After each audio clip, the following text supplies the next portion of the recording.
Existe una deuda que ningún país puede pagar, no porque ese país sea pobre, ni porque no tenga recursos, ni porque haya sido invadido. El verdadero problema aparece mucho antes del colapso, en un momento casi invisible, cuando la deuda deja de ser una herramienta y se convierte en la base sobre la que funciona todo el sistema. Primero, un país pide prestado para crecer, luego pide prestado para cubrir una crisis, más tarde pide prestado para cumplir promesas que ya no puede financiar con sus propios ingresos, y finalmente llega la etapa más peligrosa, cuando empieza a pedir prestado no para construir algo nuevo, sino para pagar los intereses de lo que ya debía. Ese es el punto de no retorno, el momento en el que una nación deja de usar deuda para ganar tiempo y empieza a vivir atrapada dentro de ella. España lo vivió cuando era el imperio más rico de Europa, y aún así terminó suspendiendo pagos. Francia lo vivió antes de que su crisis fiscal se convirtiera en una crisis política. Argentina lo ha vivido una y otra vez, en ciclos donde cada nuevo plan prometía estabilidad hasta que la confianza volvía a romperse. Grecia lo vivió dentro del euro, cuando descubrió que pertenecer a una moneda fuerte no te salva si pierdes el acceso al dinero barato. Y hoy, las mayores economías del planeta están entrando en una fase incómodamente parecida. Estados Unidos, Europa, Japón y muchas economías desarrolladas siguen siendo fuertes, siguen teniendo instituciones, mercados financieros profundos y monedas de enorme importancia. Pero cada vez dependen más de déficits permanentes, refinanciación constante e intereses que consumen una parte creciente de sus presupuestos. En abril de 2026, el FMI estimó que la deuda pública global había subido a casi el 94% del PIB mundial en 2025 y proyectó que alcanzaría el 100% en 2029. También advirtió que los intereses habían aumentado con rapidez de alrededor del 2% a casi el 3% del PIB global en solo 4 años. La deuda no destruye a un país de golpe. Ese es precisamente el peligro. Durante mucho tiempo funciona. Permite evitar recortes, financiar guerras, rescatar bancos, sostener pensiones, ganar elecciones y aplazar decisiones difíciles. Pero el tiempo comprado con deuda no es gratis. Siempre vuelve con intereses. Y cuando esos intereses crecen demasiado, la pregunta deja de ser ¿cuánto debe un país? La pregunta real es mucho más peligrosa. ¿Sigue creyendo el mundo que ese país puede pagar? Porque un país no quiebra simplemente cuando se queda sin dinero. Quiebra cuando se queda sin confianza. La deuda nunca aparece como enemiga. Ningún gobierno anuncia una crisis diciendo, vamos a hipotecar el futuro. Lo que dice es otra cosa. Vamos a invertir, vamos a proteger empleos, vamos a financiar infraestructuras, vamos a defender el país, vamos a rescatar el sistema, vamos a evitar un mal mayor. Y muchas veces, al principio tiene razón. La deuda puede ser útil. Puede financiar carreteras, puertos, energía, educación o tecnología. Puede ayudar a una economía a sobrevivir a una guerra, una pandemia o una recesión. Puede permitir que un país no se hunda justo cuando más necesita apoyo. El problema no es que exista deuda. El problema es que endeudarse es políticamente más fácil que elegir. Gobernar significa elegir. Elegir entre subir impuestos o recortar gasto. Entre invertir en productividad o comprar paz social. Entre reformar un sistema insostenible o dejar que el siguiente gobierno se enfrente al problema. La deuda ofrece una salida elegante. No elijas todavía. Fináncialo ahora y paga después. Ese después es la palabra más peligrosa de la economía pública. Con el tiempo, lo excepcional se vuelve normal. El déficit ya no aparece solo durante emergencias, sino todos los años. La deuda ya no financia inversiones extraordinarias, sino gastos permanentes, y el Estado empieza a vivir en una lógica en la que cada problema tiene la misma respuesta: emitir más. Al principio nadie se alarma, porque los mercados siguen prestando, los ciudadanos siguen cobrando, los bonos se siguen vendiendo, los bancos siguen comprando, el gobierno sigue funcionando. Desde fuera parece estabilidad, pero por debajo ocurre algo decisivo. El presupuesto empieza a cambiar de naturaleza. Una parte creciente del dinero ya no va hacia el futuro, sino hacia el pasado. Ya no financia nuevas carreteras, nuevas escuelas, nuevas redes eléctricas o nueva productividad. Se va a pagar intereses, y pagar intereses no construye nada. Solo mantiene vivo el compromiso de ayer. Ahí empieza la trampa. No cuando la deuda sube por primera vez, sino cuando el país necesita seguir endeudándose para que todo lo anterior no se venga abajo. El ciclo de la deuda tiene una lógica casi siempre parecida. Empieza con confianza. Un país es considerado fuerte, su moneda es respetada, sus instituciones parecen estables y sus bonos se perciben como seguros. Los inversores están dispuestos a prestarle porque creen que ese Estado siempre encontrará la forma de pagar. Esa confianza abre la puerta a la expansión. El Estado crece, aumenta el gasto, amplía su presencia militar, promete más beneficios, construye más programas y asume más obligaciones. Mientras el dinero llega barato, la prudencia parece innecesaria.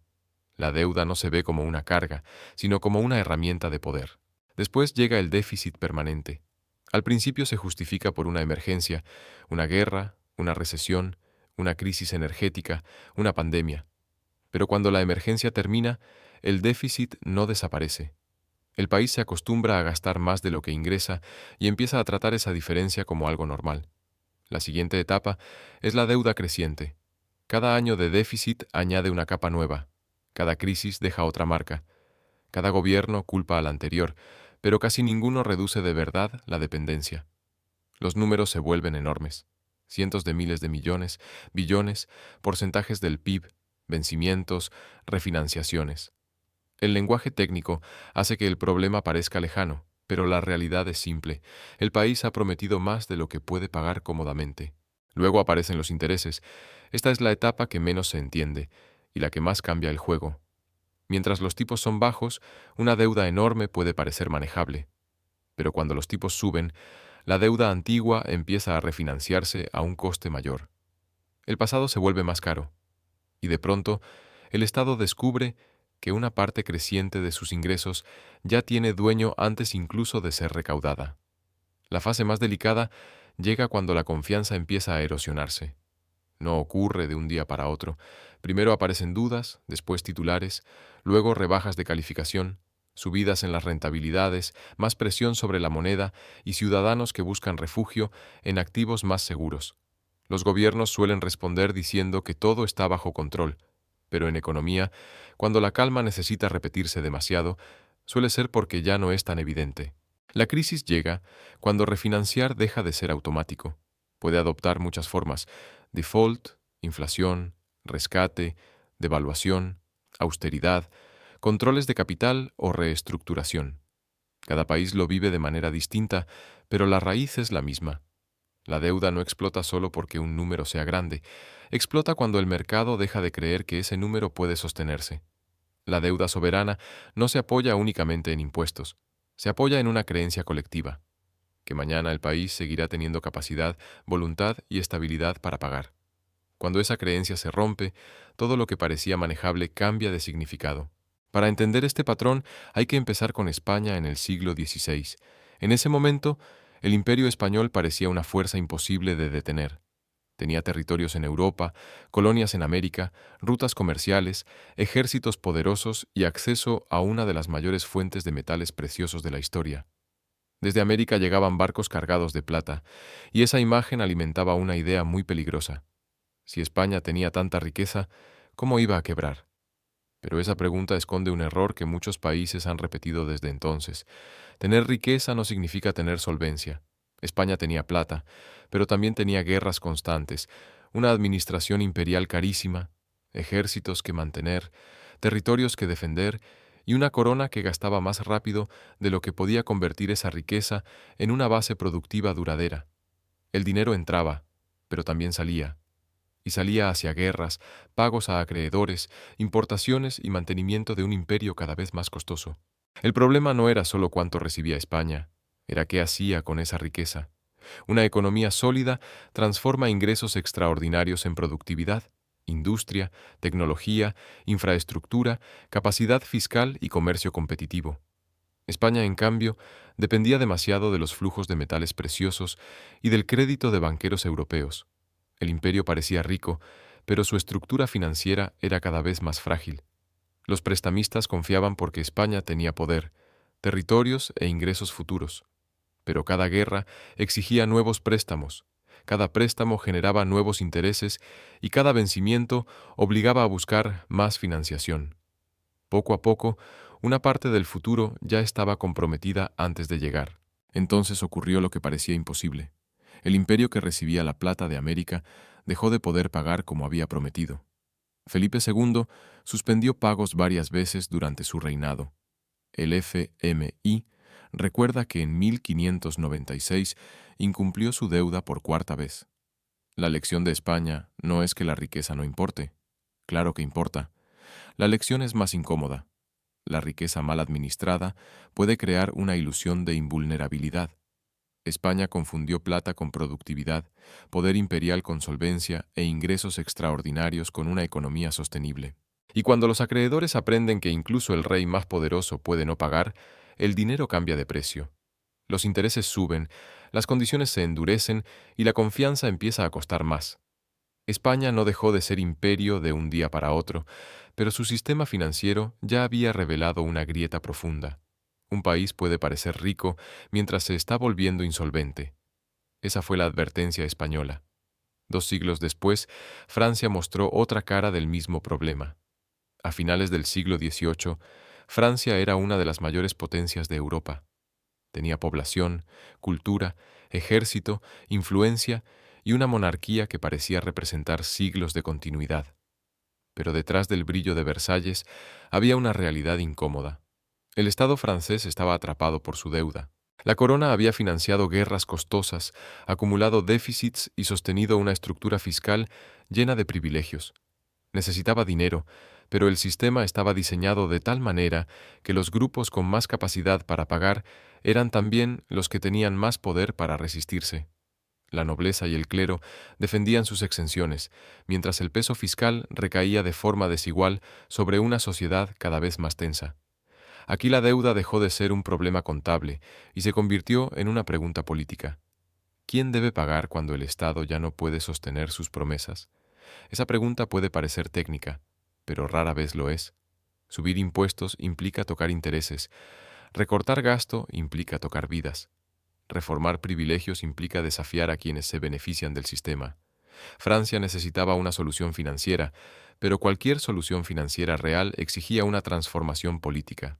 Británica resume que la incapacidad de la corona francesa para manejar un déficit creciente la obligó a pedir ayuda a las élites y que el dinero fue un factor importante en el colapso de la monarquía en 1789. La Revolución Francesa no ocurrió solo por la deuda. Hubo malas cosechas, desigualdad, ideas ilustradas, tensión social, hambre y un régimen que ya no respondía a las expectativas de una sociedad cambiante. Pero la deuda actuó como una presión que obligó al sistema a mostrar sus contradicciones. Mientras hubo dinero, el viejo orden pudo aplazar reformas.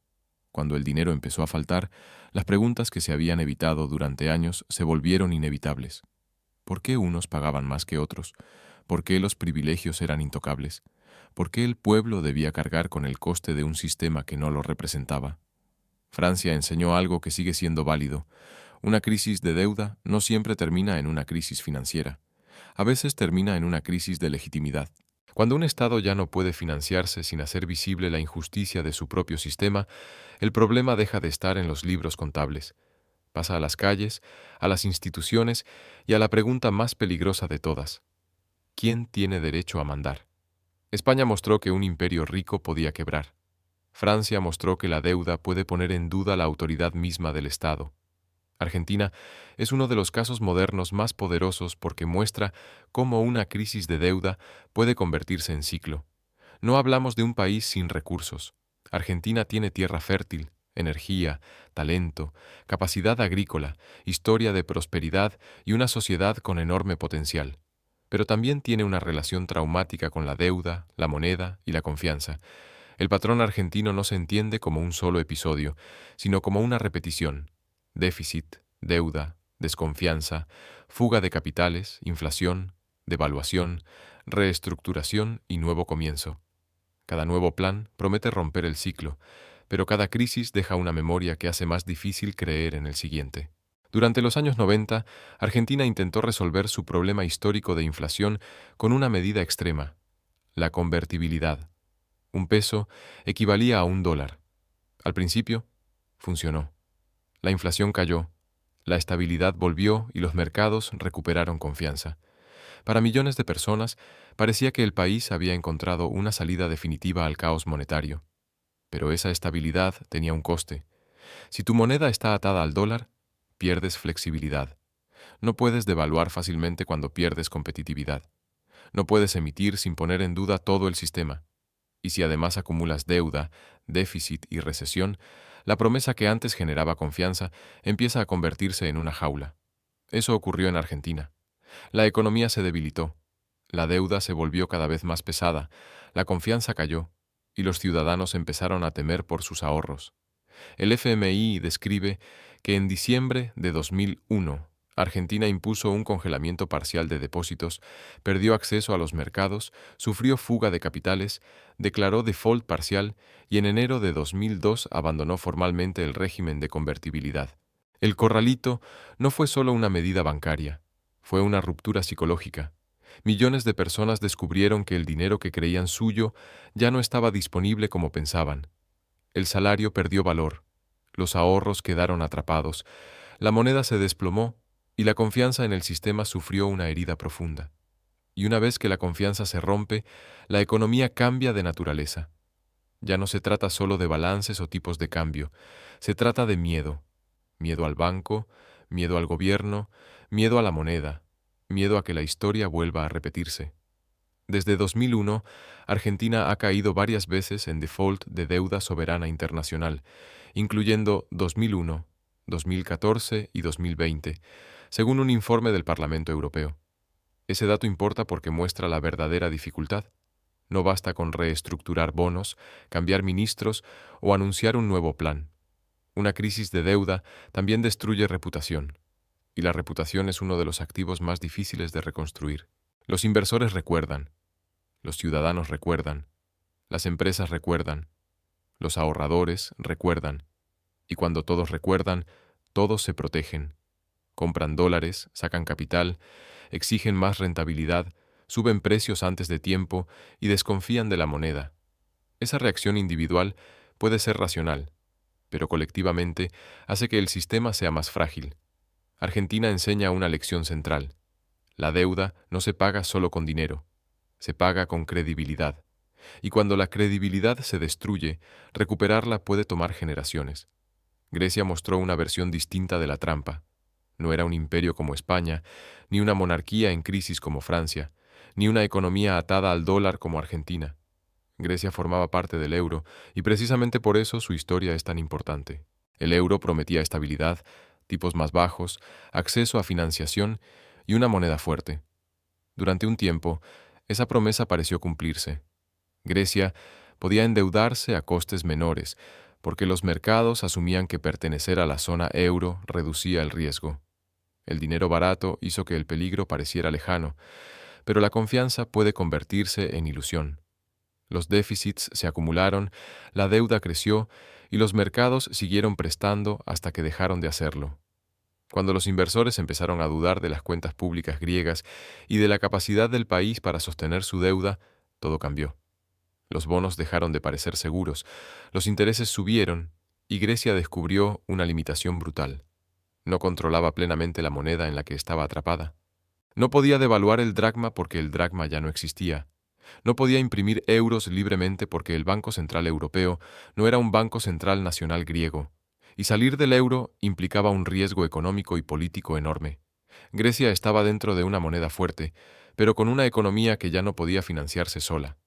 En 2010, Grecia acordó con el FMI, la Comisión Europea y el Banco Central Europeo un paquete de financiación de 110.000 millones de euros para estabilizar su economía, restaurar la confianza y abordar sus problemas de deuda y competitividad.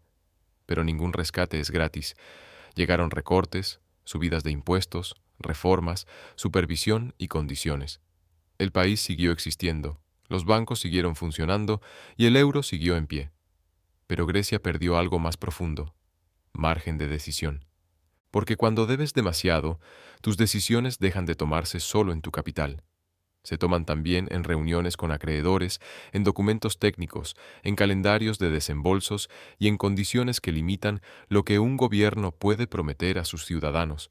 Esa es una forma moderna de pérdida de soberanía. No llegan tanques, no hay una invasión y no se ocupa el territorio. Pero el país descubre que su política económica depende de que otros sigan financiándolo. Grecia enseñó que la deuda no solo puede obligarte a pagar, también puede obligarte a obedecer. Y eso cambia la relación entre ciudadanos y Estado. La gente vota a un gobierno, pero el gobierno responde también a acreedores. Las promesas electorales chocan contra las condiciones del rescate. La democracia sigue existiendo, pero se estrecha porque la deuda se convierte en una pared contra la que chocan todas las opciones. El mensaje de Grecia es incómodo. Un país no necesita desaparecer para perder control. A veces basta con perder acceso barato al dinero. Llegados a este punto, hay que evitar una simplificación peligrosa. No toda deuda es mala, no todo país endeudado está condenado, y no toda deuda elevada termina en crisis. Algunos de los países más ricos del mundo tienen niveles altos de deuda y siguen funcionando. Estados Unidos, Japón, Italia, Francia, España o Reino Unido han vivido durante años con deudas importantes.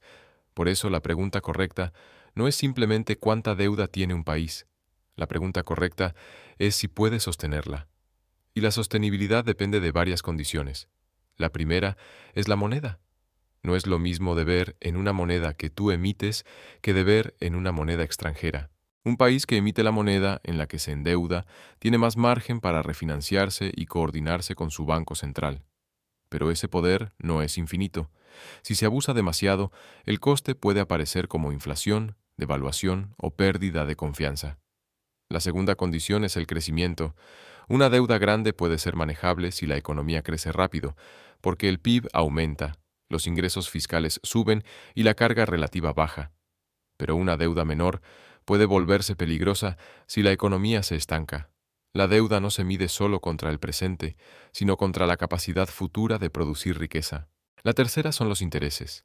Durante años, muchos países se endeudaron barato. Los tipos eran bajos, los bancos centrales eran expansivos y los mercados buscaban activos seguros. Pero cuando los tipos suben, la deuda antigua empieza a refinanciarse a precios nuevos. El país no necesita duplicar su deuda para meterse en problemas. Basta con que mantenerla sea mucho más caro. La cuarta condición es la confianza. Dos países pueden tener ratios de deuda parecidos y pagar intereses muy distintos. La diferencia está en lo que el mercado cree sobre sus instituciones, su moneda, su estabilidad política y su crecimiento futuro.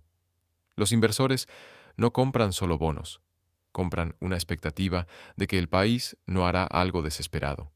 Por eso no existe un número mágico. No hay un porcentaje exacto de deuda sobre PIB que marque automáticamente el colapso. Un país puede aguantar mucho tiempo, incluso décadas, si conserva confianza y acceso al crédito.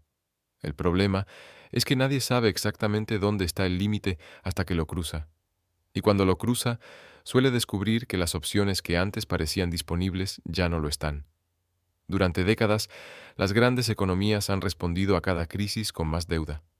La crisis financiera de 2008, la pandemia, los rescates bancarios, los paquetes de estímulo, las tensiones energéticas, el aumento del gasto militar, las pensiones y los sistemas sanitarios han ido dejando una capa sobre otra.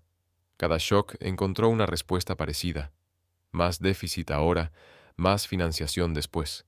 Durante mucho tiempo pareció funcionar porque el mundo vivía en una era de dinero barato. Los tipos eran bajos, la inflación parecía controlada y los bancos centrales tenían margen para intervenir. Pero ese escenario cambió. La inflación volvió, los tipos subieron, la deuda acumulada ya era mucho mayor y las presiones de gasto no desaparecieron. Al contrario, envejecimiento, defensa, transición energética, competencia geopolítica e intereses más altos llegaron al mismo tiempo. Esto no significa que Estados Unidos, Japón o Europa estén en la misma situación que Argentina o Grecia. No lo están. Las grandes economías tienen ventajas enormes. Monedas fuertes, mercados profundos, bancos centrales creíbles y una capacidad de atraer capital que los países más frágiles no tienen. Pero precisamente por eso su caso es más importante, porque cuando una economía débil entra en crisis de deuda, el daño puede ser regional. Cuando las mayores economías del mundo dependen cada vez más de refinanciar déficits estructurales, el problema deja de ser periférico y se vuelve sistémico.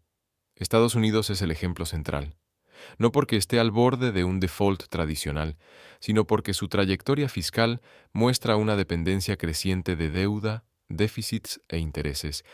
La Oficina Presupuestaria del Congreso de Estados Unidos proyectó en febrero de 2026 que el déficit federal sería de 1,9 billones de dólares en 2026 y crecería hasta 3,1 billones en 2036.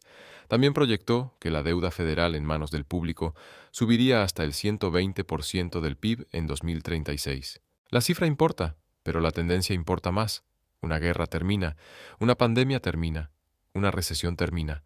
Un déficit estructural no termina solo. Si el Estado gasta de forma sistemática más de lo que ingresa, cada año añade una nueva capa al problema. Y cuando los intereses crecen, esa capa se vuelve más pesada. Aquí aparece la gran diferencia entre una potencia y un país quebrado. La potencia todavía conserva confianza.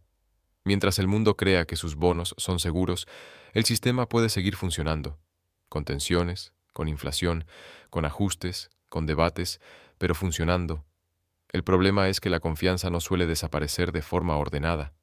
Puede erosionarse lentamente durante años y romperse de repente. Un día, los bonos parecen seguros. Después, los inversores exigen más rentabilidad. Luego, el Banco Central tiene que intervenir.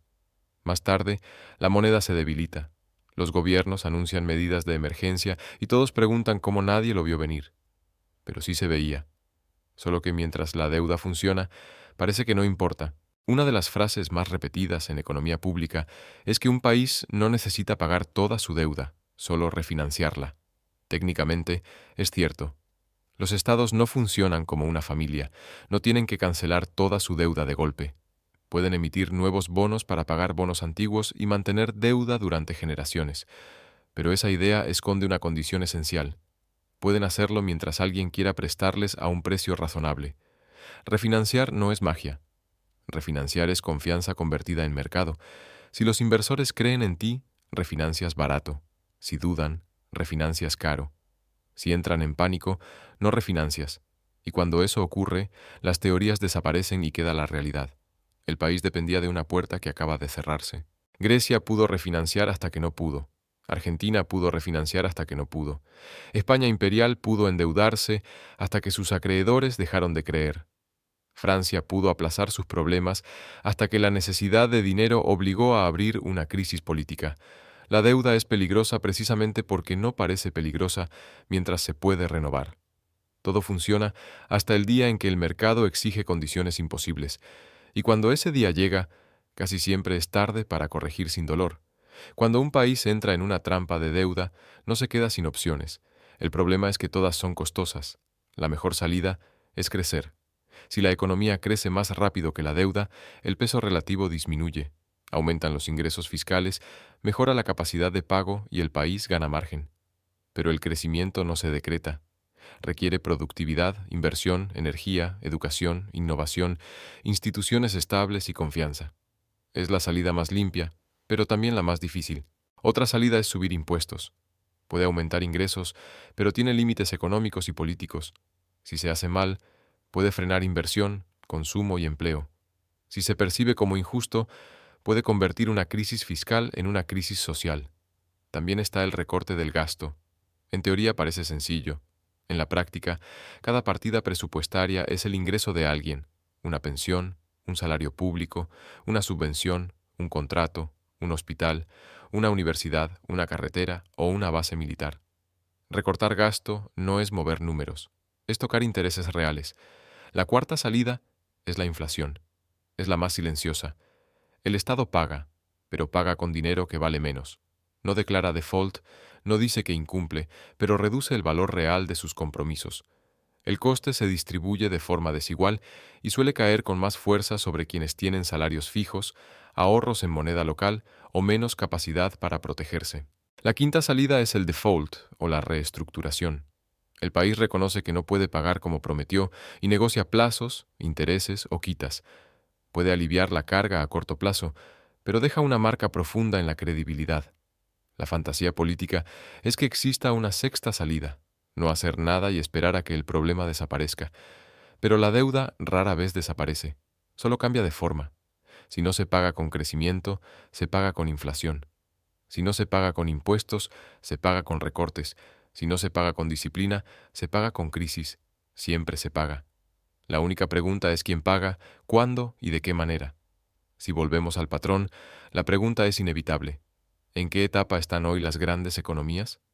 No todas están igual, y no sería serio decir que todas están al borde del colapso, pero muchas ya han cruzado las primeras fases.